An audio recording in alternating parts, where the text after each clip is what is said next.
और चलिए अब देखते हैं फटाफट अंदाज में खबरों को। आज मन की बात का 133वां संस्करण सुबह 11 बजे आकाशवाणी पर होगा प्रसारण। जन सरोकार के मुद्दे पर प्रधानमंत्री करेंगे मन की बात। प्रधानमंत्री मोदी से मिले नीति आयोग के नव नियुक्त उपाध्यक्ष अशोक लाहिड़ी। प्रधानमंत्री मोदी ने दी बधाई, कहा मुझे विश्वास है कि उनके प्रयासों से देश में नीति निर्माण को और अधिक ऊर्जा मिलेगी। पश्चिम बंगाल में अमित शाह का धुआंधार प्रचार। हावड़ा में किया मेगा रोड शो। वर्तमान और श्यामपुर में जनसभा को संबोधित करते नजर आए। कहा कि बंगाल में बाबरी मस्जिद नहीं बनने देंगे। पश्चिम बंगाल में अमित शाह का शक्ति प्रदर्शन। कोलकाता और हावड़ा में किया मेगा रोड शो। बीजेपी की प्रचंड जीत की भरी हुंकार। पश्चिम बंगाल में अमित शाह की ताबड़तोड़ रैलियां। टीएमसी पर किया हमला। कहा 4 मई के बाद शादी पर लगेगी रोक। कोलकाता में अमित शाह से मिले नीति आयोग के सदस्य प्रोफेसर गोवर्धन दास। अमित शाह ने कहा प्रोफेसर दास ने भारत और बंगाल को गौरवान्वित किया। उनका आणविक विज्ञान के क्षेत्र में अभूतपूर्व योगदान। बीजेपी सांसद बांसुरी स्वराज का आप पर निशाना। बोले आपने अन्ना हजारे को भी धोखा दिया था। जनता के पैसों से शीश महल बनवाया गया। पश्चिम बंगाल के उत्तर 24 परगना में नीतिन नवीन ने किया रोड शो। कहा 4 मई को बंगाल में भगवा लहराएगा। टीएमसी का सफाया होगा, कमल खिलेगा। बंगाल के नादिया में सीएम योगी ने किया तूफानी प्रचार। कहा बंगाल से गुंडाराज खत्म करेंगे। टीएमसी के गुंडे सरेआम घूम रहे।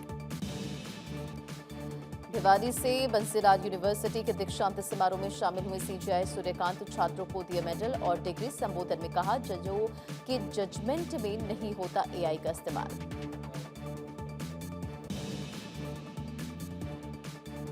तेलंगाना में नए सियासी दल की एंट्री। केसीआर की बेटी के कविता ने लॉन्च की पार्टी। नाम दिया तेलंगाना राष्ट्र सेना। तेलंगाना में 47 नक्सलियों ने किया आत्मसमर्पण। 32 हथियार और 515 जिंदा कारतूस पुलिस को सौंपे। आत्मसमर्पित नक्सलियों को दी जाएगी 1.5 करोड़ की राशि।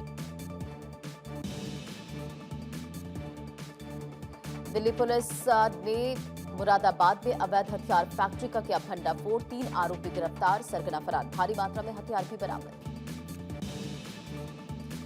31 साल पुराने मर्डर केस में यूट्यूबर सलीम वास्ते का गाजियाबाद से गिरफ्तार। साल 2000 में जमानत मिलने के बाद से फरार था।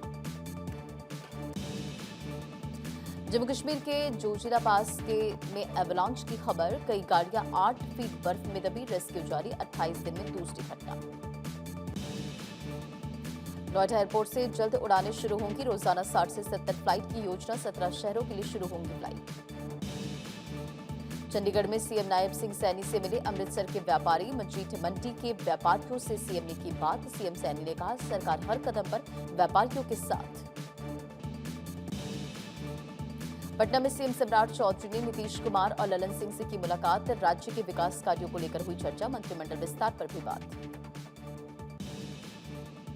Chief justice of India Suryakant पहुंचे भिवानी। बंसीलाल यूनिवर्सिटी में दीक्षांत समारोह में छात्रों को दी डिग्री। एआई के फायदे और नुकसानों से कराया अवगत। बहराइच में ई रिक्शा हुआ दुर्घटनाग्रस्त। हादसे में बच्चे समेत 3 की मौत, 1 की हालत गंभीर। गाजीपुर के कटारिया बवाल में मामले को लेकर पुलिस का एक्शन। पुलिस ने 10 आरोपियों को भेजा जेल। 47 नामजद और 200 अज्ञात के खिलाफ केस दर्ज।